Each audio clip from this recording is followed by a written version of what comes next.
Government is the problem. The American dream is dead. There is not a liberal America. Make America and a conservative America great again. There is the United States of America. I solemnly swear that I will faithfully execute the office of President of the United States. Ask not what your country can do for you. So help me God. Ask what you can do for your country. Congratulations, Mr. President.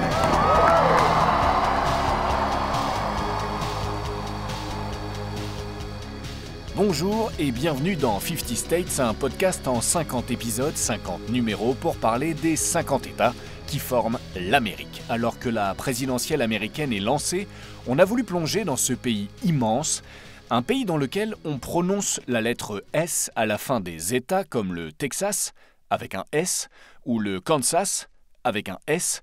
Mais puisqu'il faut bien des exceptions dans la vie pour que tout soit plus palpitant, alors aujourd'hui on va partir dans un État avec un S à la fin, mais où on ne prononce pas le S. Mesdames, messieurs, bienvenue, non pas dans l'Arkansas, mais dans l'Arkansas.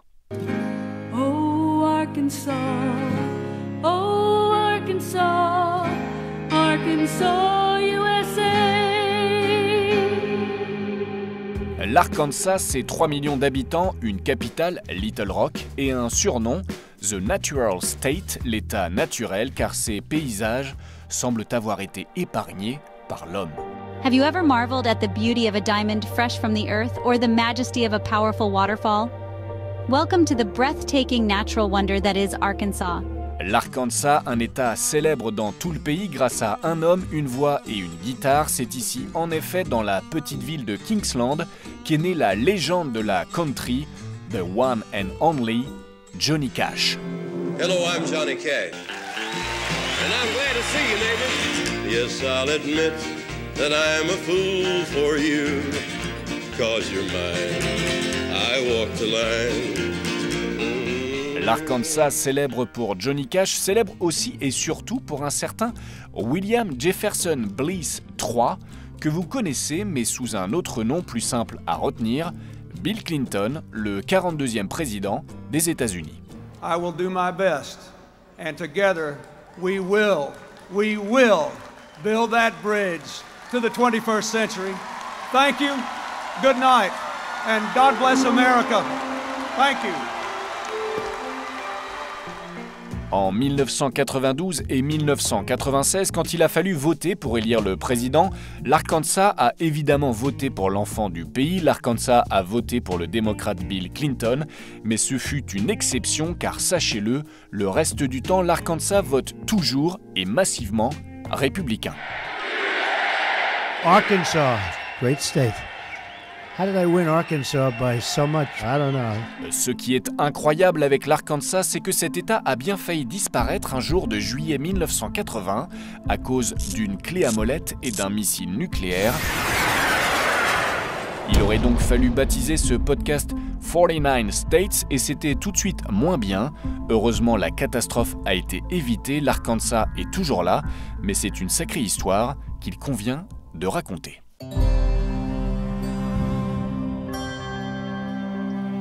Dans la mythologie grecque, les titans sont les fils de Gaïa et d'Ouranos. Les titans sont au nombre de 12 et ils ont un point en commun, ils ont tous une force titanesque.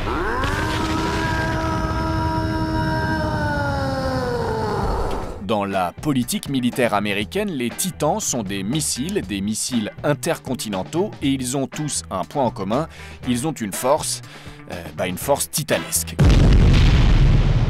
Capables de frapper n'importe quelle cible sur la planète et d'emporter avec eux une charge nucléaire qu'on n'aimerait pas voir exploser à côté de chez soi. Certainly not. Le missile Titan 1, puis le missile Titan 2, c'est du sérieux et si les Américains les ont mis au point après la Seconde Guerre mondiale, c'est évidemment pour tenir en respect l'URSS. Nous sommes alors en pleine guerre froide, l'heure est à l'équilibre de la terreur et à la dissuasion nucléaire. You and I have a rendezvous with destiny. We'll preserve for our children this, the last best hope of man on earth, or we'll sentence them to take the last step into 1,000 years of darkness. Les missiles Titan, ce ne sont pas des missiles qu'on colle sous les avions, non, ce sont des missiles qui ressemblent à des fusées, ils sont gigantesques. Alors pour les entreposer, on ne peut pas évidemment les installer dans les grandes villes, non, on préfère un coin tranquille, rural, calme et à l'abri des regards. L'Arkansas, par exemple. Okay, let me take care of this. En 1980, l'Arkansas compte ainsi 18 silos à missiles Titan, 18 rampes de lancement en souterrain et d'un simple coup de fil, le président américain peut ordonner la mise à feu. Il faut donc être prêt n'importe quand, à n'importe quel moment, et les missiles doivent obéir au doigt et à l'œil. Si le président ordonne une frappe, cela serait compliqué de lui dire « Désolé, monsieur le président, mais le missile est en panne. » Are you serious? Alors, il faut les entretenir 24 heures sur 24, 7 jours sur 7. Des équipes se relaient. Il faut en permanence vérifier la pression, le niveau de combustible, le niveau de carburant et faire régulièrement des missions d'entretien. Okay, that sounds easy. Le 12 juillet 1980, justement, sur la rampe de lancement située dans la ville de Damascus, dans l'Arkansas, 2 lieutenants de 23 et 24 ans enfilent leur combinaison et partent pour un contrôle de routine. Il faut aller vérifier quelques paramètres à cause d'une légère baisse de pression dans un réservoir. Pour assurer ce contrôle, les 2 lieutenants ont notamment besoin d'une clé, une sorte de clé à molette de 90 cm de longueur, avec à son extrémité une douille qui pèse 3 kg. Pour leur inspection du missile, les 2 lieutenants doivent serrer une sorte de boulon avec la clé, une opération qu'ils ont déjà dû faire 3650 fois et qui s'est toujours très bien passée. Sauf que cette fois, au moment de visser ou de dévisser, la douille située à l'extrémité de la clé se détache et tombe dans le vide. Une chute de 23 mètres, on imagine parfaitement les 2 jeunes lieutenants en train de regarder la douille tomber au ralenti en se disant « Oh putain, oh putain ». La douille tombe en silence et soudain, bim, elle percute une paroi du Titan II, du combustible jaillit du missile et partout dans l'enceinte militaire, une sirène retentit.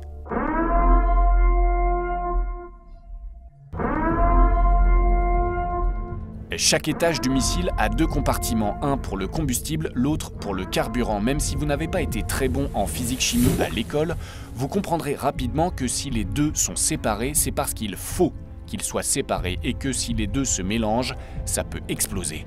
Et forcément, une explosion dans un silo à missiles, ou plus précisément, une explosion dans un silo à missiles qui porte une charge nucléaire 3 fois plus puissante que celle d'Hiroshima ou que Nagasaki, c'est ce qu'on appelle un scénario cauchemar.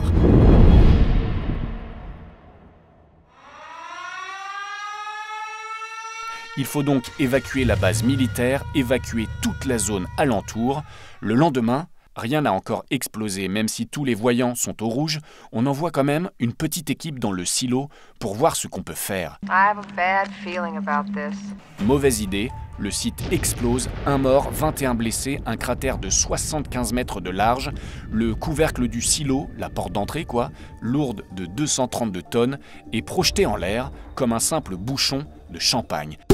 Et le plus grave, c'est que l'ogive nucléaire de 9 mégatonnes a elle aussi été expulsée. L'idéal pour l'armée US, ça serait de la retrouver et assez vite, si possible, histoire d'éviter une panique totale. On mobilise des militaires et des hélicos, l'ogive est rapidement retrouvée dans un champ agricole à plusieurs dizaines de mètres de là. Miracle total, les dispositifs de sécurité ont fonctionné et empêché que la bombe s'active. Le drame a été évité. 2 ans plus tard, l'US Air Force arrêtera le programme des missiles Titan pour construire des missiles plus modernes et plus sûrs. L'Arkansas reste encore aujourd'hui une carte majeure dans la politique militaire américaine. Il y a 5 importantes bases de l'armée US dans l'Arkansas qui emploient plus de 60 000 personnes. L'armée joue un rôle capital dans l'économie de cet État, un État qui aura donc bien failli disparaître un jour de 1980 à cause d'une douille, une petite douille, de 3 kg.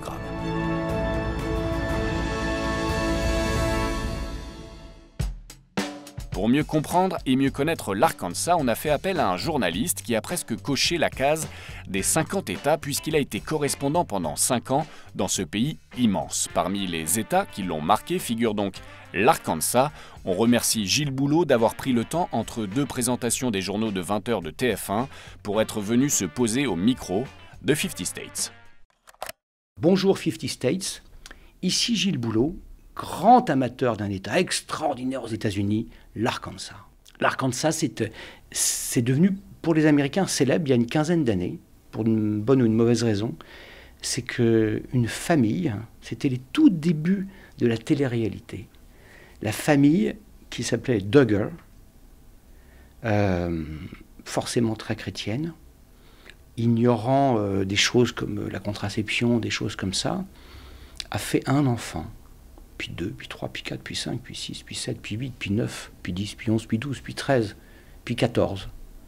Et à ce moment-là, le capitalisme américain ayant horreur du vide et de ne pas employer intelligemment l'argent, une chaîne américaine est venue pour accompagner l'accroissement naturel de cette famille.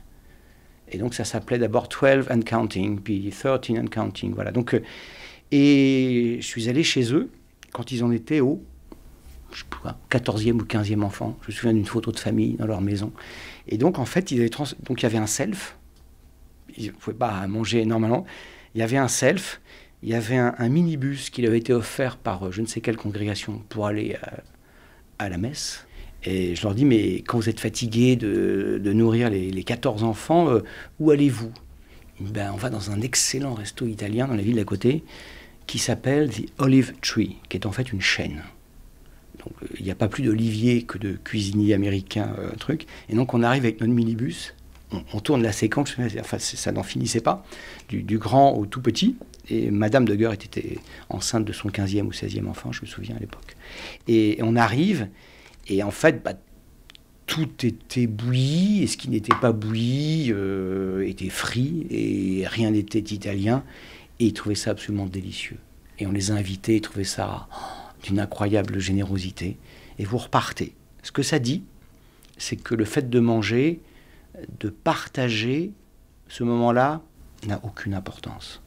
Jamais vous n'allez féliciter le maître ou la maîtresse de maison pour sa nourriture. Cette nourriture terrestre-là n'intéresse pas. En revanche, il y a eu, je crois qu'on dit ça en français, la bénédicité avant. C'est-à-dire que le père de famille s'est levé et il y a eu, tous les enfants connaissaient par cœur, les remerciements au Seigneur Tout-Puissant de nous offrir cette côte de porc bouillie d'abord, maltraitée ensuite et frite jusqu'au cœur, enfin. Et là, on est quand même dans un peu dans la Bible Belt. On est un peu quand même dans un état dans lequel il est très important qu'on craigne Dieu, puisqu'en anglais on dit il faut craindre Dieu. Il faut le louer, mais il faut le craindre. Et donc il y a beaucoup d'églises. Quand vous allez sur les routes toutes plates, il y a une concurrence. On est encore au pays de l'économie de marché. Il y a une concurrence entre églises. Et donc à droite, il y a un grand panneau 4x3 lumineux, joignez-vous à nous, il y aura orchestre et danseurs, etc.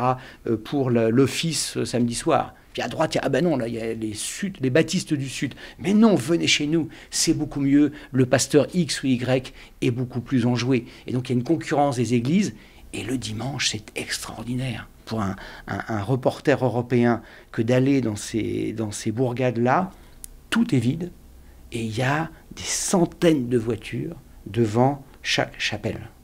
Et il y a, sur une ville, une bourgade de 3000 habitants, je ne voudrais pas du tout exagérer, je pense qu'il y a 40 chapelles différentes. Quand je dis chapelle, c'est au sens propre du terme. Vraiment 40 lieux différents. 40 lieux différents, la très grande majorité étant protestants, avec toutes les subdivisions liées à l'origine du fait que certains étaient néerlandais, d'autres venaient de Hambourg, d'autres venaient de France, d'autres venaient de Suède, d'autres venaient d'Allemagne, d'autres venaient d'Irlande, d'Écosse. Donc il y a tous les, comme on dit en anglais, tous les chapitres de la religion qui sont là.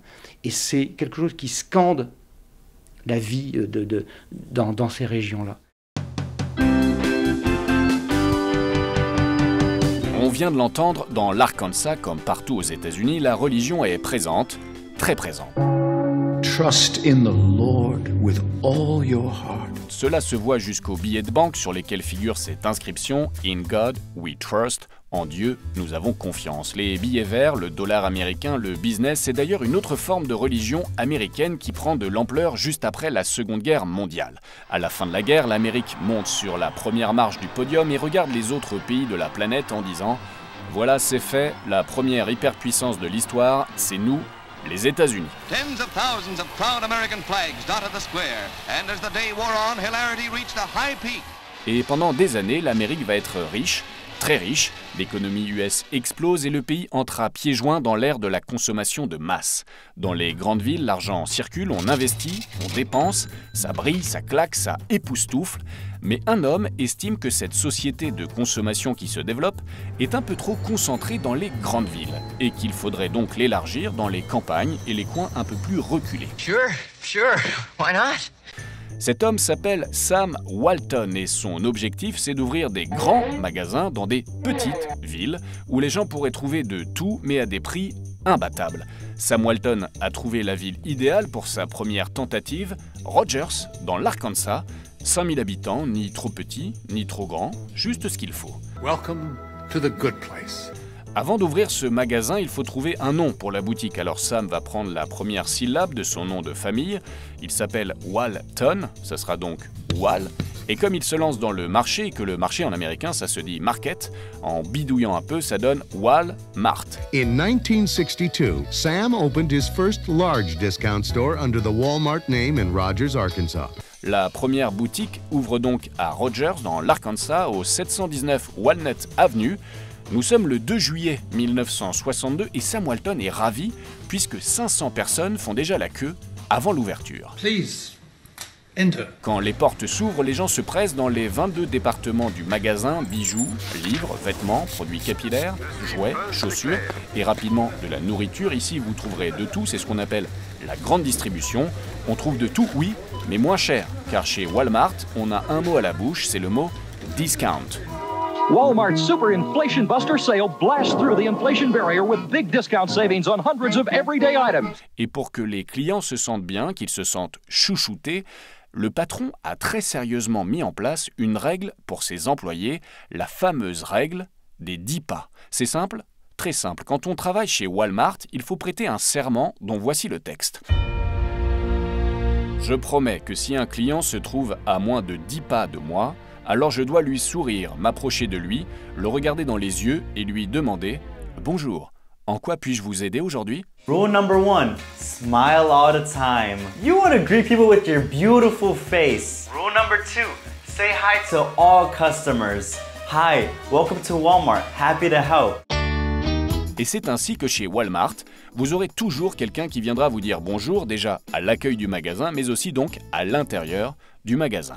Ça marche tellement fort que Sam Walton ouvre un deuxième magasin, puis un troisième, et puis 4, 5, 6, 7, 8, 9, 10, 11. En 1968, nouvelle étape, des magasins, oui, mais en dehors de l'Arkansas. C'est dans le Missouri et dans l'Oklahoma que Walmart se développe, avant de s'installer dans tout le pays. Aujourd'hui, Walmart, c'est 4615 magasins en Amérique et plus de 10 000 dans le monde. Walmart, un succès incroyable et des chiffres totalement dingues. Avec 2,1 millions de salariés, c'est l'entreprise privée qui emploie le plus de personnes dans le monde. En 2023, c'était aussi l'entreprise la plus riche du monde avec 638 milliards de dollars de revenus. Et tout ce pactole est donc géré depuis une ville de 60 000 habitants, Bentonville, dans l'Arkansas, un État un peu paumé, mais qui aura donc joué un rôle capital dans l'émergence de la société de consommation américaine. Dans le seul État de l'Arkansas, vous trouverez 120 magasins Walmart, ils sont partout. Vous en trouverez un, par exemple, dans la ville de Harrison. Il est très facile à trouver, d'ailleurs, puisqu'il se situe au 161 Walmart Drive. Oui, dans cette ville, le magasin Walmart a même un nom de rue, rien que pour lui. That's insane. Mais si nous avons décidé de zoomer sur la ville de Harrison, ce n'est pas pour parler supermarché, non. C'est pour parler du surnom qui colle à cette ville depuis des années. Harrison, en effet, c'est 13 000 habitants, 94% de blancs, 0,6% de noirs et un surnom donc, la ville la plus raciste des États-Unis. The most racist city in America, the city of Harrison, Arkansas.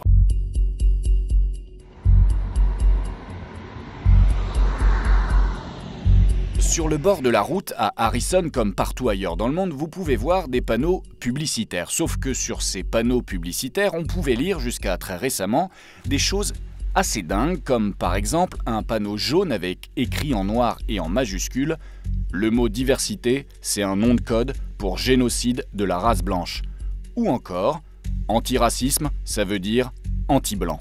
Un peu plus loin, un autre panneau fait la pub de la White Pride Radio. Passing through Harrison along Highway 65, this billboard might catch your eye. It features a white girl and the words, quote, "It's not racist to love your people." An ad for White Pride Radio. La radio de la fierté blanche. En termes d'accueil amical, c'est pas vraiment ça. Et d'ailleurs, si vous roulez encore un peu, vous trouverez cette fois des drapeaux confédérés plantés sur le bord de la route, juste à côté d'un bâtiment qui n'est rien d'autre que l'un des sièges officiels du KKK, le Ku Klux Klan, avec son représentant sur place, un certain Thomas Robb. Thomas Robb is the director of the Ku Klux Klan, which is sponsoring the billboard. He says the message is clear. Everybody else has a right to be proud, and I don't deny that. Harrison, une ville raciste, forcément le surnom ne plaît pas beaucoup à monsieur le maire. Disons que ce n'est pas super attractif quand on veut attirer des touristes ou des nouveaux habitants. Alors pour son opération communication, monsieur le maire a fait appel à une jeune femme, et pas n'importe qui. Elle s'appelle Ebony Mitchell, elle est jeune, 24 ans, elle est noire, elle a grandi à Harrison, et en 2022, elle a été élue Miss Arkansas. That means you're Miss Arkansas 2022, Miss Dogwood, Ebony Mitchell! Et c'est ainsi que Miss Arkansas a fait campagne pour dire que non, sa ville natale ne devait pas être réduite à son surnom de ville raciste, qu'il y avait de beaux projets et de belles personnes dans cette ville, et surtout qu'il fallait garder espoir puisque regardez désormais, sur les panneaux publicitaires sur le bord de la route, on voit son visage, celle d'une jeune afro-américaine. Riding on Highway 65 into Harrison, Arkansas, the city with the stigma of being the most racist city in America, you'll see 2022 Miss Arkansas, Ebony Mitchell. Ebony Mitchell veut croire qu'un nouveau départ est possible pour sa ville. On lui souhaite bon courage puisqu'il faut le reconnaître, l'Arkansas traîne derrière lui une sale réputation en termes de racisme. Vous connaissez sûrement cet épisode de l'histoire US connu comme les 9 de Little Rock, 9 élèves noirs qui ont dû être escortés par la garde nationale pour pouvoir entrer dans leur collège sous les insultes de certains élèves et de certains parents blancs. C'était en 1957 et ça donnait l'ambiance. Mais les temps changent, heureusement. La preuve, dans la ville de Earl, dans l'Arkansas, 3000 habitants en 1990, seulement 1800 aujourd'hui. Une ville qui perd des habitants, qui perd des entreprises, qui perd des emplois, mais qui a connu un boost de popularité en novembre 2022, quand un nouveau maire a été élu, un maire qui a marqué l'histoire. Jalen Smith, the country's youngest black elected mayor from Earl, Arkansas. Petite pause, rappel des faits. Emmanuel Macron a été élu à 39 ans, ok, pas mal. Je vous servirai avec amour. Gabriel Attal a été élu Premier ministre à 34 ans, ok, pas mal. Merci pour tout. Jean Lassalle a été élu maire à 22 ans, ok, pas mal. Mon élection à la tête de la commune de Lourdes-Cher. Tu étais le plus jeune maire de France. Oui, avec Barthélemy Aguerre, on n'a jamais su au juste ce camp, il était à peu près dans la même période. Mais nous, aujourd'hui, on vous présente Jalen Smith, élu maire de Earl dans l'Arkansas, à l'âge de 18 ans. And it looks like a teenager will be the next mayor of the town of Earl. Mayor-elect Jalen Smith, who's only 18 years old. 18 ans, pour rappel, aux États-Unis, à cet âge-là, l'alcool est interdit. Quoi? L'alcool, c'est pas cool! 18 ans, c'est donc ultra précoce. Mais cela n'étonne pas ses anciens professeurs. Tous racontent que Jalen Smith était un élève sérieux, doué, qui posait sans cesse 1000 questions, et surtout qui arrivait dès la 3e en costume-cravate à l'école. En étant élu maire de Earl, juste après le lycée, Jalen Smith est devenu le plus jeune maire afro-américain dans l'histoire des États-Unis. Do you have any advice for young politicians like yourself?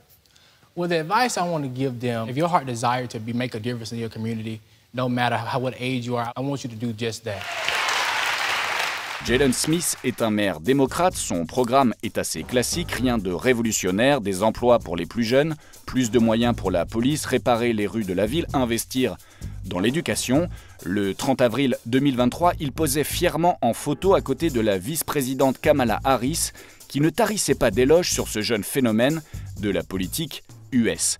Jalen Smith a déjà prévu de se représenter pour le poste de maire, ensuite il aimerait devenir sénateur et pourquoi pas un jour président des États-Unis. Bon, pour le moment, le poste est occupé par Joe Biden qui peut compter sur Jalen Smith pour faire campagne pour lui dans l'Arkansas, même s'il ne suffira pas de remporter l'Arkansas pour rester à la Maison-Blanche. Les États-Unis, c'est 50 États que vous pourrez bientôt découvrir dans un nouvel épisode de 50 States.